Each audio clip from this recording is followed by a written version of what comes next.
ते विधान नेमकं काय आहे, शरद पवार नेमकं काय म्हणालेत, पुन्हा एकदा पाहूया. की तुम्ही सगळ्यांना बरोबर घ्या, सगळ्यांना बरोबर घ्यायला काही चिंता असायचं कारण नाही. पण सगळे म्हणजे कोण?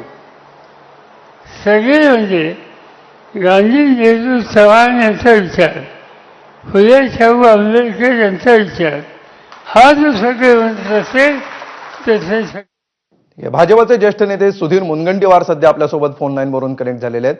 सुधीरजी, शरद पवारांचं आजचं विधान आपण ऐकलंच असेल, कसं पाहता आपण या विधानाकडे? नाही, मला वाटतं की मधातल्या काही कालावधीमध्ये जी संदिग्धता निर्माण झाली होती आणि ज्या संदिग्धतेपोटी कार्यकर्त्यांच्या मनामध्ये काय स्पष्ट दिशा लक्षात येत नव्हती आणि या एका वाक्याने कार्यकर्त्यांच्या मनामध्ये असणारी संदिग्धता ही निश्चितपणे दूर होणार आहे.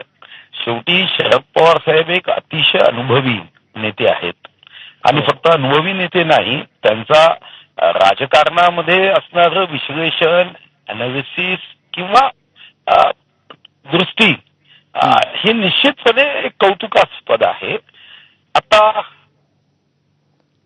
की असं वातावरण असणं योग्य नाही की विलिनीकरण होणार आहे का किंवा सत्तेत आपण जाणार आहोत का, या सर्व वातावरणामधील संदिग्धता, संशय हा दूर करण्याचं काम या एका वाक्याने केलेलं आहे. आणि हे आता कोणाच्या मनात संशय त्यांच्या पक्षाच्या कार्यकर्त्यांच्या मनात राहिला नाही. आता निश्चितपणे त्यांच्या पक्षाचे कार्यकर्ते जिल्हा परिषदची किंवा स्थानिक स्वराज्य संस्थेची तयारी जीवानिशी करतील. ठीक आहे, मात्र भाजप नेते म्हणून आपण याकडे कसं बघता? ही गुड न्यूज म्हणून बघताय की बॅड न्यूज म्हणून पाहता? ही बॅड किंवा गुडचा विषयच नाहीये. शेवटी आपण परवाही देवेंद्रजीचं भाषण ऐकलं असेल. आम्हाला उत्तम काम करायचं असेल तर एक चांगला विरोधी पक्ष सुद्धा असणं गरजेचंच असतं. लोकशाहीमध्ये जर उत्तम विरोधी पक्ष नसेल तर निश्चितपणे आपण राज्याला प्रगतीच्या मार्गावर नेताना दोषरहित हा निर्णय राहत नाही.